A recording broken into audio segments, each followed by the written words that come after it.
How about that presidential picture? How do you like that? Well, this is almost like this is for the princes in Ondo, but we can manage it. Manage? Did you hear that? Well, welcome to the program, Mr. Adebayo. I mean, he's the presidential candidate of the SDP. So we're following through now from what you told us the last time in terms of how your campaign is going, the strategy you're planning to deploy to ensure you achieve the aim for which you're running this election. So how is that playing out now? Well, it's playing out well. Of course, it's in novel way to campaign. We don't run shows like, you know, it looks like the common way to campaign in Nigeria is to set up a series of TV shows. So you set up like a stadium, as if you are Michael Jackson coming for performance. You fill the stadium with people whom you've transported there, and then you play music and spend a few minutes saying a few things. Mostly you're so tired, you start mixing dates up, you start mixing names up and things like that. And then everybody disperses. But what we decided to do is to go to the communities themselves. Rather than taking them to the stadia to look for us, we go to almost every community. So we have advanced parties who live in that community and they spread the message. And then we drive through the community, we go to these different citadels in that community. We go to where people live. So when they are describing their condition, we can see it by ourselves. And when we are talking to them about solutions that we can provide, they can see that we have seen the problem, we are within the community. And we travel day and night to try to get to everyone. And the reception has been wonderful. And we hear most people say, oh, you are the first presidential candidate in history to be here. I thought politicians or political parties use that as a show of strength, test of their mettle in whichever area they go to. So if you don't adopt that method, then you go individually to communities, how do you then psychologically get to that level where you say, yes, I have a base here? Or how do you also galvanize other people to say, okay, I could pitch my tent with this party because I've seen what they can do with the amount of people around them? Well, there are three things to look at in that one. One, we're not trying to impress anyone. We're trying to let people understand the condition of the country. And when you are in the community, you know whether you are popular in that community or not. Because you hold meetings there regularly. So there are 176,846 wards. So people in that ward, they know themselves. They know that we hold SDP meetings here. They know the issues. So I don't need to bring someone from Makurdi to come and meet someone in Jos to convince the man in Jos that the party is popular. Everyone is in his community. We do hold rallies, but rallies will be done by the local people. And it's for those who are doing this crowd renting and crowd trafficking, they have... Crowd trafficking? It's crowd trafficking. You carry people across state lines sometimes to fill up a stadium, and you take drone pictures, and then you carry the same people, you see them commuting all over. So that's their style, because they believe that they can create a sense of momentum from it.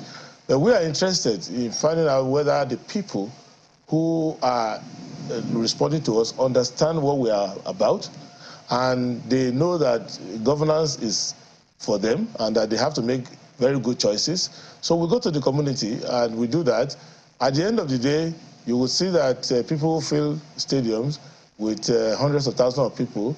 When the election result comes out, they don't get 10%. Okay. But for us, you will see how the outcome will be. So that's basically our approach to it, because we want the people to know that politics is not entertainment.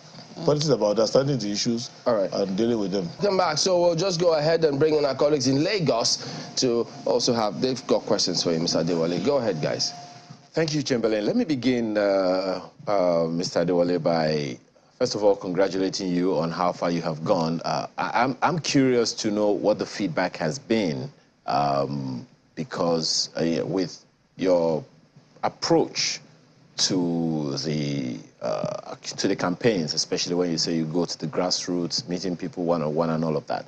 What are some of the feelers that you have gotten from people? I know you said that some say that you are the first presidential campaign, beg your pardon, first presidential candidate to come to them, but you're vying for the office of president, not local government. So one is wondering, what are your feelers? What are the feelers you are getting and what are the sentiments that you are getting from people about your campaign and the entire 2023 election processes? Well, the feelings I'm getting about from the people, one is that it looks like the political parties have not reached the communities.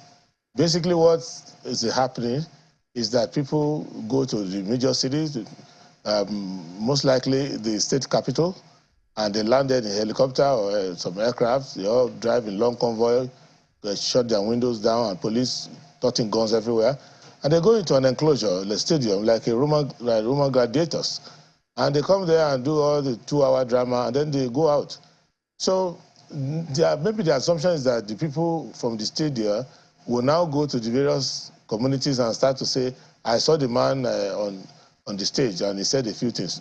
So what I see is that any community we go to, people are open, they welcome us, and then when you tell them what is going on, in fact, in reality, some of them ask you basic questions like, what is the day of the election, or things like that. So it shows to you that there's a lot of community communication that needs to be done, that people. So there are two things I want us to understand. One, there is a dialogue, which is like a monologue, among politicians, where you talk to yourself. So you take your party activists, you take your state chairman, you take all the people working in your party, all of you put yourself in the stadium talking to one another, and you're all clapping for each other. It's different from when you are talking to the people who are not affiliated to your party, who don't know what your party means, and start to ask questions. So those are the things I found again. The third thing I found again is that there is a different world on the ground than the world which we reflect in the media. So on the ground, people want to be spoken to, people want to tell you things, and the last thing I also discovered, which is the last I will say to that question, is that politicians who go to rallies are going there to talk to the people. But what we find out when we are going about the country is that they want to talk to the politician. They want to talk to us. So going to the community gives an opportunity to hear from them directly. You will notice that in many of the TV shows that you cover, called campaign, it's only a one-way communication. The politician is always talking in front of the microphone. He doesn't hear anything back. In our own, it's an exchange. We go to the common people, we go to the youth, we go to the women, we go to the rural area, we go to the traditional rulers, we go to the religious community. So we're able to get an aggregate view of what people think about politics, what they think about our party, what they think about our manifesto. But I think overall, they agree with us that we have to deal with poverty and we have to deal with insecurity. So those are the feelers I'm getting. And I believe that more should be done. And next time I can advise INEC, you should make campaign season a year long so that people can interact more, so that people understand the condition of the people. I've done an extensive study before I decided to run for president. But I tell you, honestly, if I didn't go around this community, I would not be a good president. Because going around the communities, seeing their condition, seeing the way they live, seeing the fact that they have an understanding of their problem, they even have solutions to many of them if the government will not stand in the way. It makes me feel happy that I went around the community and I'm still going around. We're going to be in Adamawa today and Taraba tomorrow. And we'll go on like that. We'll go around the country until the last whistle is blown. Well, looking at the pictures on the screen right now, it would seem like your party had its fair share of rallies also, no matter what the size is. And speaking of which, you are not unaware that every party has had their shot at one disagreement or the other. And one might say that your party no less, because we understand that from information available in public space, says that your party's chairman in Lagos State may have dumped the party, and the EXCO may have dumped the party and went to another party altogether. And we've also heard cases, I mean, it's not the only one, your party is not the only one that has happened to, but how is that, and a number of other issues like that, working for or against your chances or your party's chances at the polls? No, look, like we said, those things don't really matter much. We dealt with that issue earlier. A very energetic and committed member of our party, who was chairman of our party in Lagos State, I went to another party because she was interested in the governorship candidate in her own home state. And we have a very large executive in Lagos State. Our executive in Lagos State is, at a minimum, the executive of the party is over 3,000. Because we have executive up to the world level. And 16 of them, according to them, left. And we found out that they're not even up to 16. And the person hasn't spoken against the party. He's not campaigning against us. Even when she was asked in the media and said, which platform do you still believe in? She said, I still believe in the SDP as the best platform, and I'm still going to vote for the presidential candidate of the SDP. I just made a personal decision because I have a few friends who are running for office for governorship in my state, and I thought I could assist them. So that is not a crisis for us. And as you know, on a daily basis, hundreds join the party. So what made that to be something that is worth your attention is that the party that she joined celebrated it so much and spent so much, maybe millions of naira by airtime and advertising their achievement. But if we were to do that, then we would spend trillions, because every day people join our party. There has been political parties whose entire zonal executive came to join us. We just welcome them quietly and ask them to go and learn the SDP manifesto, and we'll continue to do the job. So we are not interested in shows and fanfare. What we are interested is that the message should get to the people, because the solution to Nigeria's problem lies in the mind of the voter. The quality of understanding of the issues by the voter would affect the way they vote. And you can't get the politics right until you raise the quality of voters. So much effort has been made about the quality of candidates, but I think the quality of understanding of the issues by the voters, issue-based campaign is okay, but issue-based campaign is better when the electorate is an issue-based electorate. And that's what we are trying to communicate in what we do. So all these little dramas is because they don't understand that the SDP is just not trying to win the presidency and other elections. We are trying to win it in a different way, in a way in which the politics will be clean, it will be clear, and there will be a proper social contract with the Nigerian people. And then you can go out there, and when you are in government, the people understand why they voted you in, and they have a measurement that is consistent with the manifesto of the party, with Chapter 2 of the Constitution of Nigeria, and fundamental objectives and directive principle of state policy, so that we can abolish poverty, we can make social investment, and we can run a very humble government that people are not expecting too much drama and fanfare. They're expecting a government that works at the most elementary level still on your, of governance. Mr. That's what we are trying to achieve. Yeah, still on your people-oriented campaign. I mean, we're having a conversation earlier on the program about the need for, the engagements with the people, by the presidential candidate. Some would say that it's laudable to help you understand the issues. But then again, when we compare the other campaigns with what we saw on the screen earlier of your campaign, one would wonder how expansive your reach is, and ask perhaps if you're not campaigning on a larger scale because you do not have the financial muscle to do so. So how expansive is the visits to the rural areas and to the communities? How expansive is it across the 774 local governments? And if you had money to make it more expansive, wouldn't you, execute something on a much larger scale? Okay, we are now discussing scales. One, there are 176,846 polling units, so across the country. So if you are present in all of them, you have a large scale. I think we should not mistake large for loud. So people have loud campaigns. It doesn't mean that they have a reach. If I go around, for example, when I went to Adamawa State, I went as far as Mobi, Madagali, places where presidential candidates don't go. Now, I went around 263 wards in Adamawa State talking to people. Now, if somebody were to go to Yola and gather 30,000 or 50,000 people in a stadium in Yola or Ramat Square, they will say, oh, what a large crowd. But the millions of people that I was able to interact with. So that's number one. Number two, we are not asking for more money. More money is criminal. More money is illegal, because there is a legal limit of how much you must spend in an election. So it is not about you looking for more money No. If I were to spend all the money I have personally, I will exceed even the INEC guidelines. So we need to understand that it's not about more money. We are trying to take more, we are trying to do politics of less money. We're trying to tell people that politics should not be about money. So you don't go around adding more money to a politics that's already awash with too much money. So that is basically what we are trying to tell our people. You know, the Nigerian politics is like running a marathon. But the marathoners don't obey the rules. So you will have 18 people running a marathon.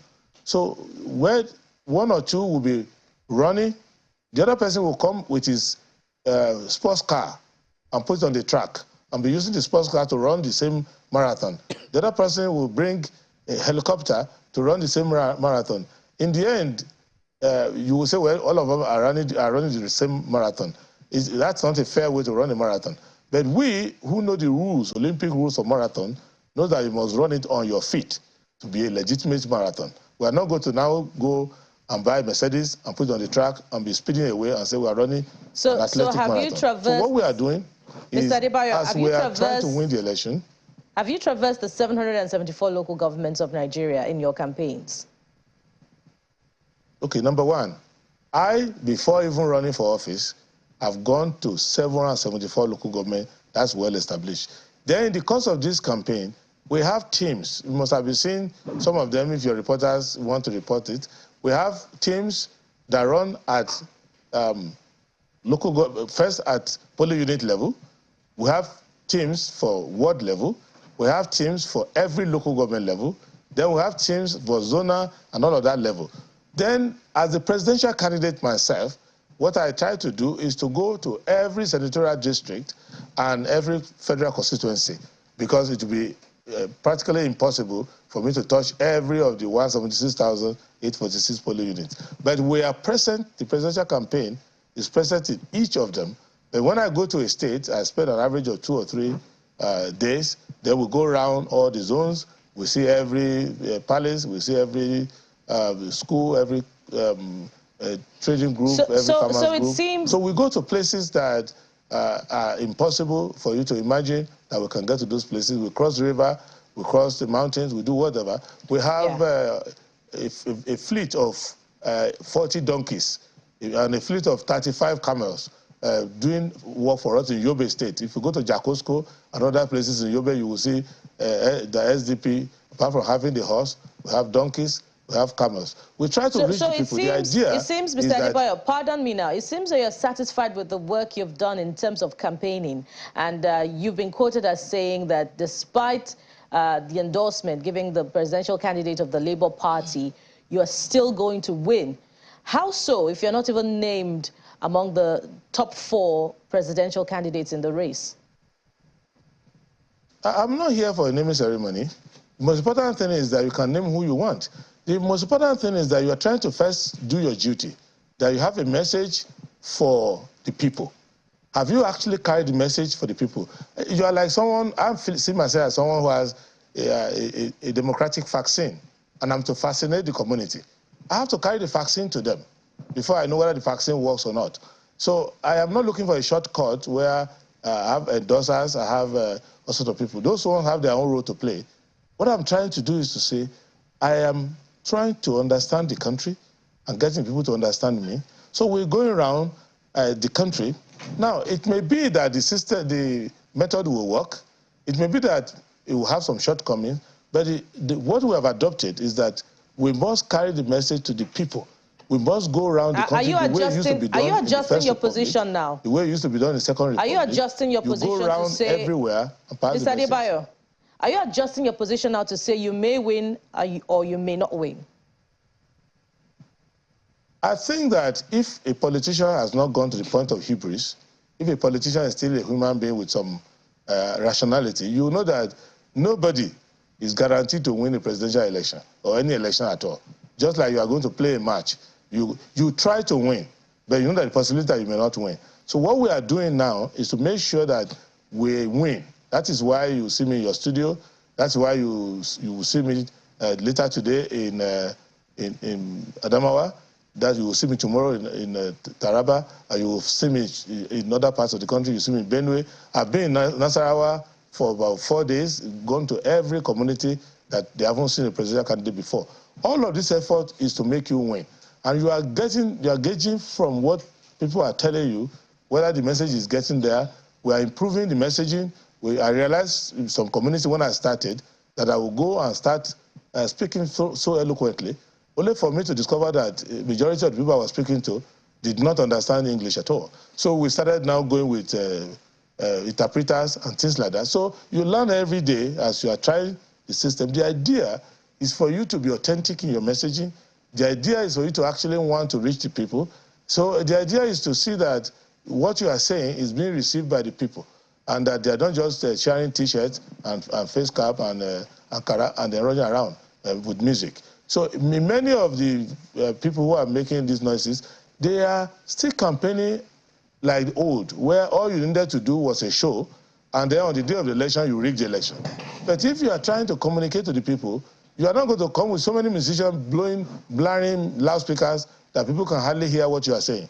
Even you see many of the candidates, they cannot even hear themselves talk. They talk of wrong dates, wrong name.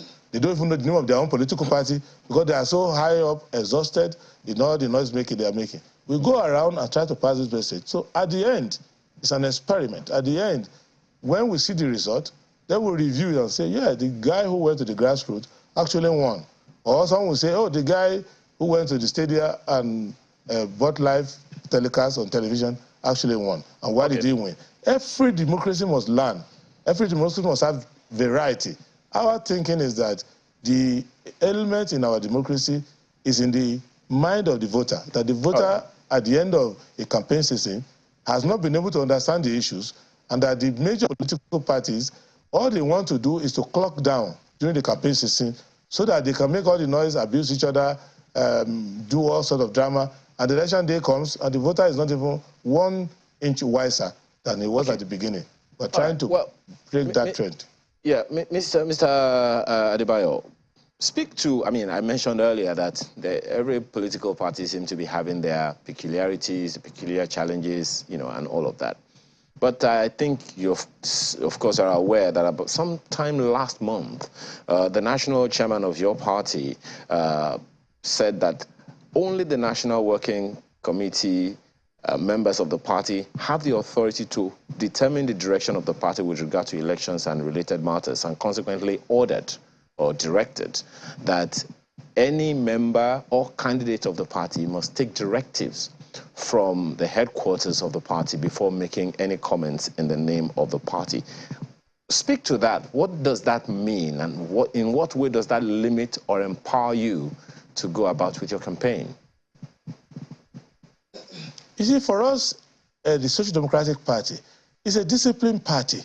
So you don't want a presidential candidate to say farewell to poverty and insecurity, that we oppose, for example, this new haphazard way in which the currency change has been done, or this is our position on foreign policy. And the governorship candidate of your party in 3 states are saying different things. If you listen to, for example, with due respect, APC, they look like they have schizophrenia, because the government is in place right now, and then the person who is running as their flag bearer, who stands to the person who is the incumbent, they oppose each other's policy.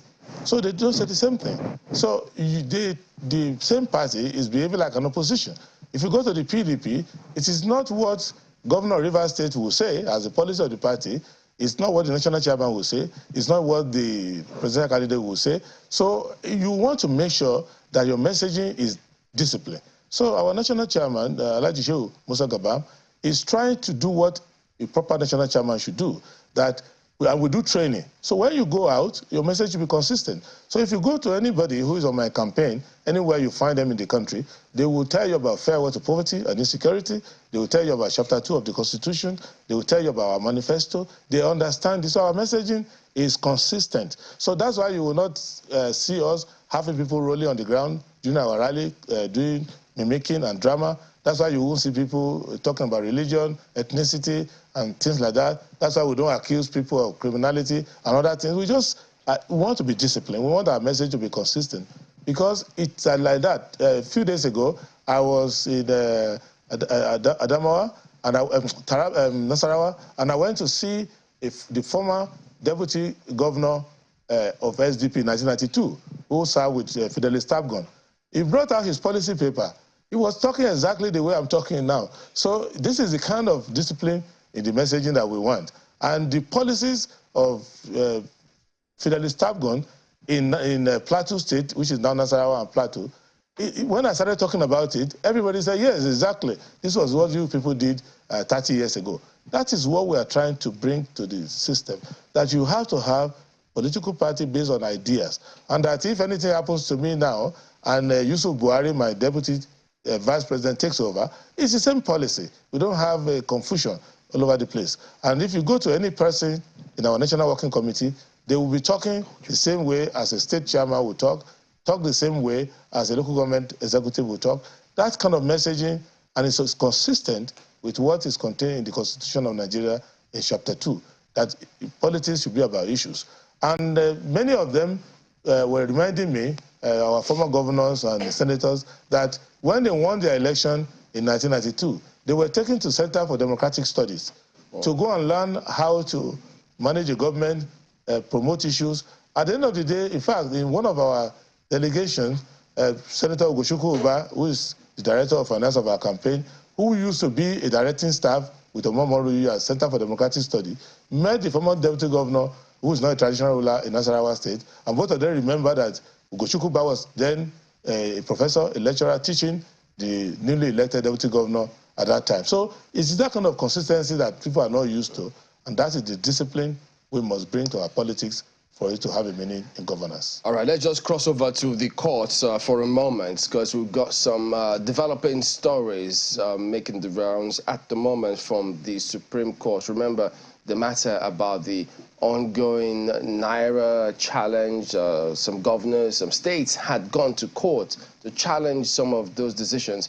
And right now, that is what is playing out in court today. So the Supreme Court of Nigeria at the moment is failed to its capacity with a retinue of senior advocates of Nigeria, other lawyers and governors of Kaduna, Kogi states are there for the hearing of the substantive suit on the Naira swap policy. Now, at the last hearing, the court had temporarily banned the implementation of the February 10 deadline of the CBN from making the 200 Naira, 500 Naira, and the 1,000 Naira notes being a legal tender.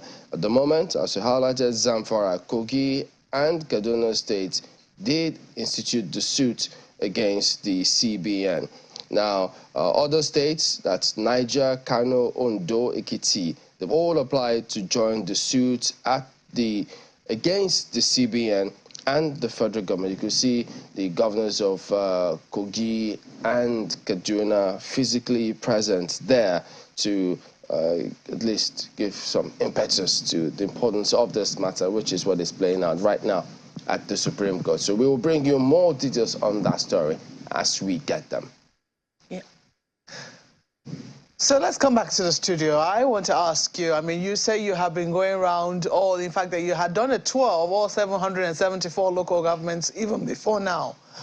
Excuse me, and you're still continuing it again, and you're spending as much as 4 days in some communities even before you leave those communities. I'm wondering, given where we currently are, especially with the currency crisis, I don't know whether to label it as such, how have you found, its implementation within local communities that you have visited?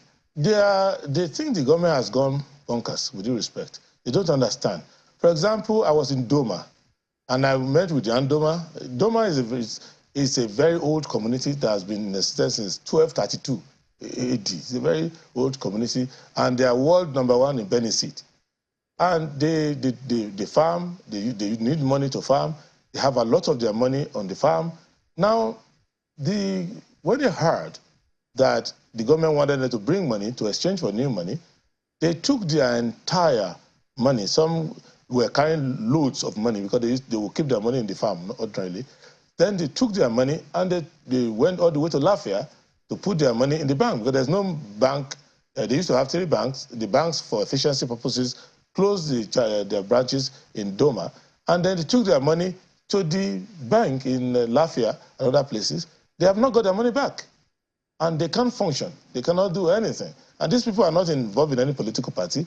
They're just farmers. And the farming season is coming soon. It will start raining.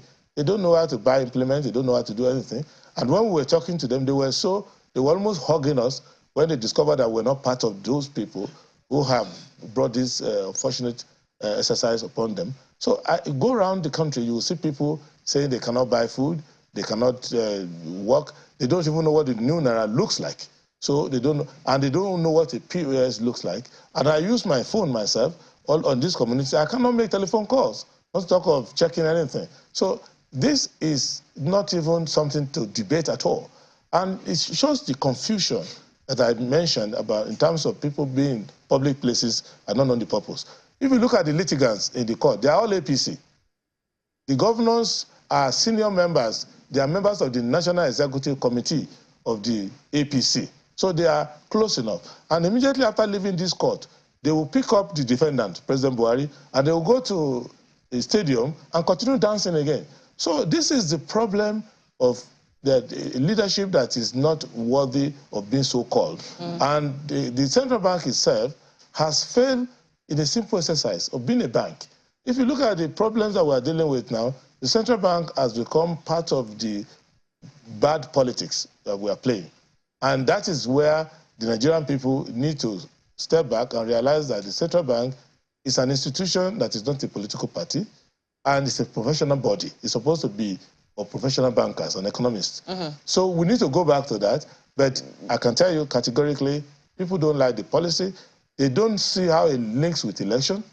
They only see that the government is just being callous to them. Okay, so, I mean, the people might not see it, but do you see it? No, I see confusion on their part. You see, we are doing... You don't see how it links to election? No, I think it's just... You see, there is a problem.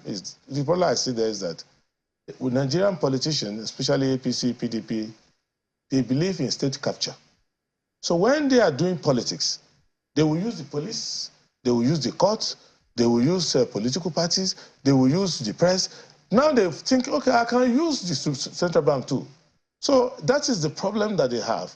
They use anything to gain advantage. In the end, it's not going to have any effect on whether people can buy votes or not. In the end, it's going to lead to hardship. In the end, it's going to lead to an excuse for INEC to say, well, we couldn't do our logistics, we couldn't get this done. That's what I see. But well, CBN says that they will provide cash to INEC if they need it. But I want to know how it's affecting your own campaign, because the fact that you have to go around, and we saw one of the political parties yesterday, Accord, you know, saying that this is going to affect their own, you know, deployment for elections on that day. They have to pay their members of staff who will work for them on that day, etc. Do you share such fears? Is that affecting you in any way? No, it's not affecting us as much as affecting the people. It creates some inconvenience, but if you want to buy fuel, you have to see that they have POS and things like that. Second, but our politics was not based on money. It's based on volunteerism. So our agents are not waiting to be paid, for example. Yeah, but you still have to give them, you still have to spend some money. Maybe for food, for it is normal fuel, etc. For example, for this policy to affect you on election day, it's already affecting people to feed right now. So the election day effect is not as serious as people being in hospital. They want to go to pharmacy to buy medicine and they can't buy. So I don't think the election day effect of it is different from the normal daily effect it has already. There are students who are in school and stuck there because the money that their parents gave to them is the old currency. And now they don't have the new currency, and they go to an ATM far from their school, like travel 10, 15 kilometers, and they get to the ATM and they are number 250 on the queue. And they have to wait like 6 hours before they can get 5,000. By the time it gets to their turn, the money is no longer there. So what I'm saying is that why will we talk about election day? That's the first election day. Like when I go through community, I just ask them, how do you survive in this community? I want to buy fuel, for example. They will tell us, okay, go to that place, they take old money. Today, as I was in your studio, the governorship candidate of our party said, well, we are limiting the community we want to go by eliminating about 5, because in those other communities, they don't have POS there, so we want to go to the place that has POS first. It affects us, but the effect it has on us is not as serious as the effect it has on people on daily basis. So it's from that angle that we are asking the central bank to be responsible, to abandon the instruction given to it by politicians. Completely abandon this policy? It's not a policy. Otherwise, you will have seen the policy paper. Earlier, when you were discussing about it, you were looking for BOFIA, you were looking for CBN Act. It shows to you that there's no policy paper that you are looking at. This governor of central bank is writing letters like somebody who's doing pen pal. You know, in a policy, in an exercise as serious as this. So normally it's not an exercise. There's no blueprint. There's no white paper on it. So it's just something they came out with. You see, every day they are trying to make the government to be part of their political party. And whatever anything can be used. The EFCC will be used, DSS will be used, and the CBN is being used. So next time, it may be road safety that they're going to use. And that is why Nigerians have to understand that you need to vote people in who understand that governance is about service. And that institutions are set up for purposes. The central bank is set up to stabilize the economy, to make means of exchange easier. There's one ridiculous visual that I see and I shake my head, where the central bank is trying to make its money not portable. So you come with a bag of coins, a heavy, heavy bag of coins that you have to be very strong to be able to carry, and all of it amounts to 2,000 naira. So you see this kind of thing that over the years, research has been done to make money portable, but they are going opposite. So what we are trying to let Nigerians know is that don't despair. This government is coming to an end. A more responsible government will come. And if you have old notes, we will help you redeem the old notes, because by law, it is a debt that the government owes to you, and like any other debtor, the government cannot... How will you help them redeem the old notes? Because by law, it must be so. Because you issue the tender, and it is written on it that anytime you present it, it will be honored. Now, to present it, central bank has at most one branch in every state. So if I am in Mubi, and there is a central bank branch in Yola, am I supposed to travel 6 kilometers on bad road because I want to come and exchange 20,000 at the central bank? No, that policy is wrong. The central bank should have made every bank and every POS operator their agent that you can redeem on our behalf on the date. So what we are trying to do is to make sure that that institution, the Central Bank of Nigeria, which has a very sound history of changing currency notes. Remember, we changed in 1969 during the Civil War. We changed in 1973 from pound to naira. We changed in 1884, which was a calamity. We changed under Soludo and Obasanjo. We didn't feel it. Right now, the British don't have a queen anymore, they have a king. So the queen heads are not constitutionally valid. So they need to have a king head, but they give themselves 2 years to go from queen head to king head. And for many years as a private lawyer, I've been a lawyer to currency producers all over the world. I've been at least seven currency change, about 17 currency enhancement exercise, myself personally, including for the Central Bank of Nigeria. It has never been this chaotic. There's a program for it. You do the research. First, the most important thing is to see that the currency has security features. It's an improvement over the past. This one is not an improvement over the one they are changing from. Just a crayon over the old color. Second, you want to make sure that the money is well known to every person who wants to use it, both domestically and internationally. So you want it to be well known. 3, you want it to be available so that there's no trauma in the exchange between the old one and the new one. And if you want to migrate from having a lot of money in circulation to not having it in circulation, what you do is do a paradigm shift. You don't make life difficult. You realize that for example, say every Nigerian who wants a POS, come to your bank, we'll give you POS. You say, okay, 6 months, there'll be no COT if you do if you are using the POS. You make it certifies people. But if you go to England, which is the most senior place where currency comes from, if you go to any coffee shop, you can use the note to buy coffee, even though they've changed to payment system. If you go to Washington, D.C., New York, anywhere, if you take the dollar, you can use it. If you take dollar of 20 years ago to the Federal Reserve Bank, they will collect it if it's genuine, because they want their instrument to be gilt-edged. They want to say that in dealing with the government, you take no risks. any instrument that is issued by us. In fact, if you take a coin used by George Washington in the olden days of George Washington, 1776, to Federal Reserve Bank, they will buy it from you even at a higher price. So nobody condemns their own currency. So the people there now, the governor of Central Bank is not an economist, they also understand economics. Second, the Board of Governors are not behaving like people who want to protect the bank against the government and against any other person who wants to ruin the currency. All right. And then the politicians are not showing leadership. These people who have gone to the Supreme Court now, they are going to force the Supreme Court to also make mistakes. Force? Yeah, because when you come, for example... The lawyers who are going to present their cases on both ends. There are policy items. The Supreme Court is meant for interpretation of the law. Yeah. It is not to help you to turn a bad policy to a good policy.